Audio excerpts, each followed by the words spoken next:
갈라디아서 5장 17절입니다. 봉독하겠습니다. 육체의 소욕은 성령을 거스르고 성령은 육체를 거스르나니 이 둘이 서로 대적하므로 너희가 원하는 것을 하지 못하게 하려 함이니라. 아멘. 오늘 말씀 제목을 제가 달기를 육체의 소욕과 성령의 소욕 이렇게 달았습니다. 성경에는 읽다 보면 무슨 말인지 명확하게 모르겠는 그런 용어들을 사용을 해요. 옛날에 처음 번역할 때 한자 말들이나 그 당시에 썼던 단어들을 아직까지 바꾸지 않고 남겨두었기 때문인데요. 육체를 모를 리 없고요. 성령을 모를 리 없는데 소욕이라고 하면 이게 뭔가? 욕자가 들어가니까 뭐 원하는 건가 욕망인가 이런 느낌은 있지만 명확하게는 모르겠을 때가 있죠. 소욕이라는 말을 사전을 찾아보니까 하고 싶은 것이라고 되어 있어요. 육체의 소욕 그러면 육체가 하고 싶은 것, 성령의 소욕 그러면 성령이 하고 싶은 것. 이렇게 이해하고 보면 좋을 것 같아요.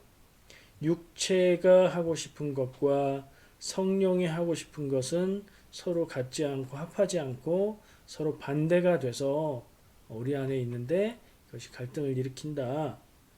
그런 말씀을 기록하고 있네요. 제가 어제 라디오에서 영어로 들은 건 아니고 한국 라디오를 들었는데 굉장히 충격적인 소식을 들었어요. 미국에서 최근 그 소송을 통해서 굉장히 큰 금액의 합의금을 본 그런 소송이 있었다는데요. 합의금의 합계가 최대 260억 달러. 이거 감이 잘 안 오시죠? 약 29조 9천억 원. 이거는 그냥 무슨 소송의 그 비용이라기보다 나라의 무슨 예산 정도 그 이상 가는 그런 금액이지 않나요? 어떤 소송이었냐면요. 마약성 진통제인 오피오이드라는 약품이 있대요. 그러니까 진통제인 거죠. 그 진통제를 너무 많이 처방을 해줘서 미국 사람들이 그걸 굉장히 많이 먹었고요. 그리고 그 효과가 정말 확실해서 사람들이 아픔이, 고통이, 병이 다 나았는데도 그 마약성 진통제에 먹었을 때 상쾌하고 편안하고 아주 그 가뿐했던 그 기분을 느끼기 위해서 계속 그걸 느끼려고 처방을 받아서 그것을 먹기도 하고 처방이 더 이상 안 되면 불법으로 구해서 먹기도 하고 그래서 그게 뭐예요? 결국에 중독이 된 거잖아요.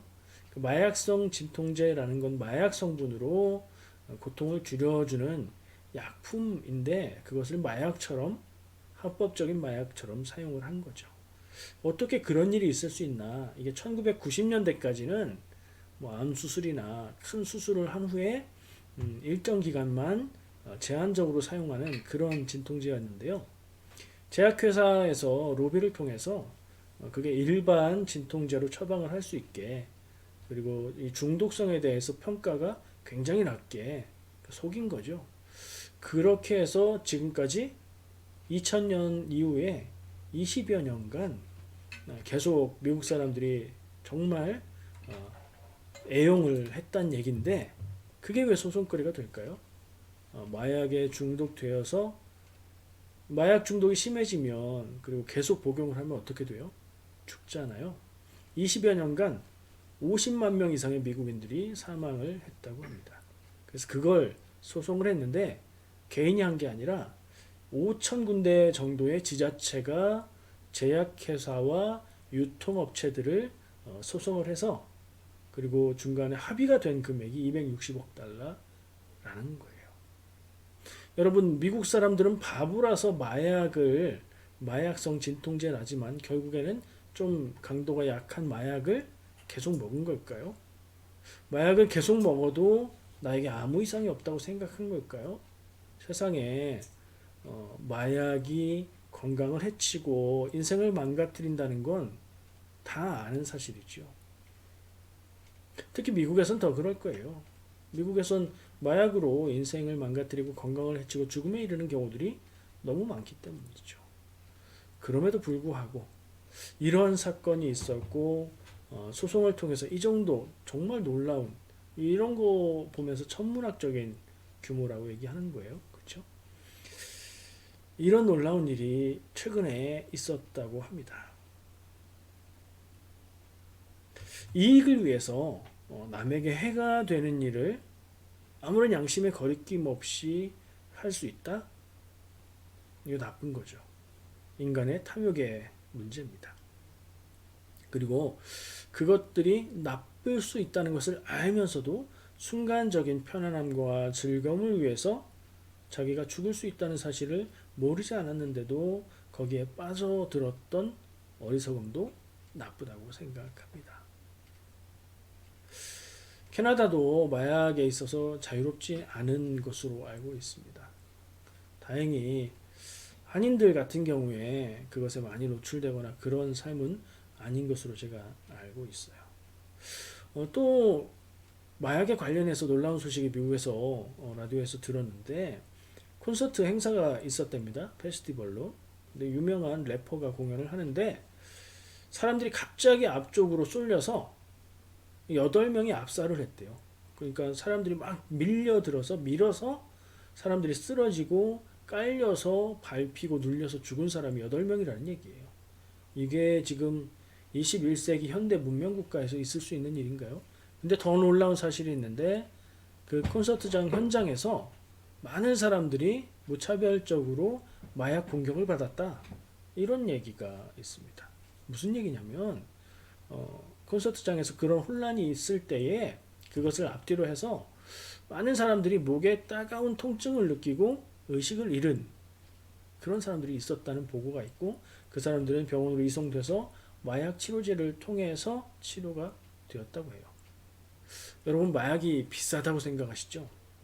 요즘에는요 누구나 쉽게 살 수 있는 약들 몇 가지와 집에서 사용하는 간단한 도구들로 마약을 만드는 그런 방법이 알려져 있대요. 특히 미국에서 그런 식으로 유통이 많이 되고요. 미국 생활을 했던 사람들 중에 한국에 들어가서 그 방법으로 마약을 만들다가 적발된 사람들도 많이 있다고 합니다. 그러니까 마약이 값이 싸진 거예요. 무서운 일입니다. 누구나 마약이 건강을 해치고 인생을 망가뜨리는 걸 아는데 왜 그것을 시작하고 시도하고 그 유혹에 빠지고 이게 중독이 되기 전에는 자기가 끊을 수도 있지만 중독이 되고 나면 의지로 끊을 수가 없는 게 마약이라고 그게 무서움이라고 얘기를 하지요. 왜 그럴까요? 여러분은 모르겠지만 저도 모르지만 상상해보면요. 아까 마약성 진통제 오피오이드 그 약품이 어떻다고 했죠? 그건 먹으면 힘들고 아프고 괴롭고 이렇던 몸이 아주 개운해지고 날아갈 것 같고 통증이 완전히 사라지면 물론 평소의 기분이 아니라 그 이상의 기분을 느끼게 해준다는 거예요. 그래서 아플 때 먹기 시작했던 진통제인데 그 병이 다 나았음에도 불구하고 자꾸 그걸 원한다는 거죠. 순간의 즐거움, 순간의 쾌락, 순간의 평안함. 이거 평화긴 평화인데 순간적인 평화고 가짜 평화죠. 상황이 바뀌거나 걱정이 사라져서 평화로운 게 아니라 내가 약물을 통해서 뇌를 속여서 평화인 감정을 느끼는 거잖아요. 그리고 그 영원한 것도 아니고 순간적인 거죠. 왜 빠질까? 삶이 괴롭기 때문에 빠지는 것 같습니다.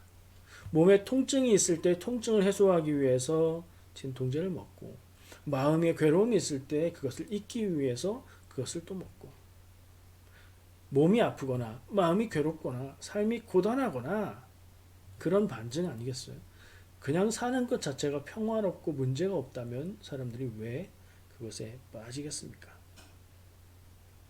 인생이 고달프고 고통스러우면요 마약이 아니더라도 달콤한 육체적 쾌락에 빠지기가 쉽습니다. 오늘 나누고자 하는 주제도 지난주와 동일하게 음란인데요. 제가 그 주제를 가지고 깊이 이야기하지는 않겠습니다. 음란함, 이거 다른 상징적인 생각을 할 것 없이 성적인 타락, 성적인 집착, 성적인 과욕 성적인 범죄들을 말하는 겁니다. 자연스럽게 결혼을 통해서 자손을 낳고 사랑을 표현하는 그런 성적인 것을 넘어서는 삐뚤어지고 과하게 잘못된 성적인 쾌락을 추구하는 것, 그게 음란함입니다. 그리고 성경에서는 동시에 우상 숭배하는 것을 하나님이 음란하다고 표현을 하시죠. 이 두 가지 생각을 다 할 수 있을 것 같아요. 근데 오늘 저는 육체의 소욕, 오늘 말씀에 본문 내용에 그런 표현이 나왔잖아요. 육체의 소욕을 충족시키기 위한 그런 음란함, 그리고 그것의 반대가 될 수 있는 성령의 소욕을 따르는 길, 이 두 가지를 비교하면서 생각을 하고 싶습니다. 마약이 아까 육체적 쾌락을 충족시키는 거라고 했는데요. 육체적 쾌락을 충족시키는 것은 마약뿐 아니라 배가 고플 때 음식을 먹는 것, 졸릴 때 잠을 자는 것, 성욕이 생길 때 그것을 해소하는 것, 몸이 원하는 모든 것들을 우리가 연결해서 같이 생각할 필요가 있습니다. 육체의 소욕은 단순화해서 표현해보자면 내 욕심을 채우고자 하는 마음입니다. 그렇죠? 지금 예를 들었던 모든 것들이 내가 원하는 것, 내 몸이 원하는 것, 육체적인 욕심이 원하는 것, 누굴 위한 것? 나를 위한 것입니다. 더 단순한 말로, 우리에게 확 다가오는 말로 이기적인 것이라고 표현을 할 수 있지요. 육체의 소욕은 이기적인 것입니다. 나를 위한 것이에요. 그래서 육체의 소욕을 계속 추구한다는 건 이기적인 욕심을 따라서 나만을 위해서 살아간다는 것과 연결이 되고 통하는 겁니다. 반대로 성령의 소욕은 성령이 원하시는 것, 내 안에 계신 성령님이 내가 하도록, 내가 살아가도록 원하는 선택과 인생의 방향, 성령은 누구이시기요? 하나님의 영, 하나님이 내가 가기를 원하시는 길, 그 길을 따라가는 것, 그게 성령의 소욕을 따르는 삶이라고 할 수 있습니다. 성령의 소욕을 따르는 것, 하나님의 뜻을 따르는 것, 이것은 사랑하며 살고 나만이 아니라 우리를 위해 살아가는, 그리고 하나님을 신앙하면서 살아가는 삶을 이야기할 수 있을 겁니다. 육체의 소욕은 나만을 위한 이기적인 삶으로 우리를 인도할 것이고요. 성령의 소욕은 하나님과 모든 인간을 사랑하는 인류를 위한 길이 될 것입니다. 육체의 소욕이 육체의 고통을 덜고 쾌락을 주는 것에 빠지게 한다면 반대로, 그러면 성령의 소욕이 육체의 소욕과 아까 성경 말씀에 이게 거스르고 반대고 같이 갈 수 없다고 얘기했잖아요. 육체의 소욕이 고통을 덜고 쾌락을 주는 즐거움에 집착하는 것이라면 그럼 반대로 성령의 소욕은 반대니까 괴롭게 되는 것일까요? 우리가 착각하기 쉬운 지점이 여기입니다. 하나님이 원하시는 대로 살면 손해보고 재미없고 괴롭고 희생해야 된다, 이런 생각을 하기 쉬운데 그렇지 않습니다. 성령의 소욕을 따르는 삶에 기쁨이 있습니다. 다만 그 질과 종류와 방향이 육체의 소욕에서 제공하는 그 즐거움과 쾌락과 다를 뿐입니다. 그리고 육체의 소욕이 제공할 수 있는 즐거움과 쾌락은 아까 말한 대로 일시적입니다. 순간적입니다. 영원하지 못합니다. 그리고 진실에 근거하는 것이 아니라 거짓에 근거한 것입니다. 내가 행복하지 않은데 행복하게 느끼게 만들어주고, 내가 아프지 않은, 내 몸이 아픈 상태는 그대로인데 아프지 않게 느끼게 만들어주는 거지요. 성령의 소욕을 따르는 즐거움은, 성령 안에 살아가는 기쁨은 진리에, 현실의 사실에 근거한 영원한 기쁨을 줍니다. 차원이 다릅니다. 믿음 안에서 하나님을 따르면서 느끼는 기쁨, 하나님을 경험하고 하나님의 뜻을 깨달아 알고 성경 말씀을 통해 나를 향한 하나님의 사명을 깨닫고 그것을 힘들지만 하나하나 한 걸음 한 걸음 이루어가면서 살아가는 인생, 그 인생의 기쁨, 그것이 더 깊고 더 크고 차원이 다른, 질적으로 다른 기쁨의 길인 줄 믿습니다. 마태복음 11장 28절 30절 암송하는 분도 많을 것 같은데요. 예수님이 말씀하십니다. 수고하고 무거운 짐진 자들아 다 내게로 오라. 내가 너희를 쉬게 하리라. 나는 마음이 온유하고 겸손하니 나의 멍에를 메고 내게 배우라. 그리하면 너희 마음이 쉼을 얻으리니 이는 내 멍에는 쉽고 내 짐은 가벼움이라. 예수님의 말씀. 하나님의 길, 예수님이 가르치는 길이 힘들고 무겁고 어렵고 희생하고 손해보는 길이 아니고 쉽고 가볍고 즐겁고 참된 기쁨이 있는 길이다 라고 예수님이 말씀해 주십니다. 하나님의 뜻을 따라가며 살아가는 길은 가볍고 진정한 즐거움이 있다는 말씀입니다. 그 즐거움은 순간에 끝나지 않고요. 육체의 소욕을 따르는 즐거움처럼 영원하고요. 그리고 시간이 지날수록 내 믿음이 깊어질수록 내 성찰이 깊어질수록 점점 더 커지는 줄 믿습니다. 반대로 육체의 소욕을 따르는 길은 쾌락이 순간적일 뿐 아니라 그것이 거짓에 근거한 것이기 때문에 점점 더 강한 자극을 추구하게 되고 결국엔 둘 중에 하나입니다. 범죄로 인생을 망치게 되거나 죽음에 이르게 되거나 둘 다 파멸, 둘 다 멸망, 둘 다 망하는 길이지요. 거짓의 쾌락은 우리의 삶을 망하는 길로 이끕니다. 참 위로가 되지 않는 곳에서 위로를 찾는다면 이게 마약, 알코올, 그런 중독, 심각한 중독이 아니더라도 우리가 깊이 생각해 봐야 합니다. 내 친구에게서 나와 가까운 사람에게서 위로를 찾거나 혹은 물질의 소비의 기쁨으로 위로를 찾거나 이런 진실하지 않고 영원하지 않은 기쁨들로 우리의 가슴을 채울 수가 없다는 말입니다. 여러분 인생의 문제 그리고 신앙의 문제들 우리가 만나게 되는 그런 일들 어떻습니까? 간단하고 쉽고 단순한가요? 살아가면서 내가 괴롭고 고민하게 만드는 일 간단하고 쉽고 단순하면 이미 문제가 아니지요.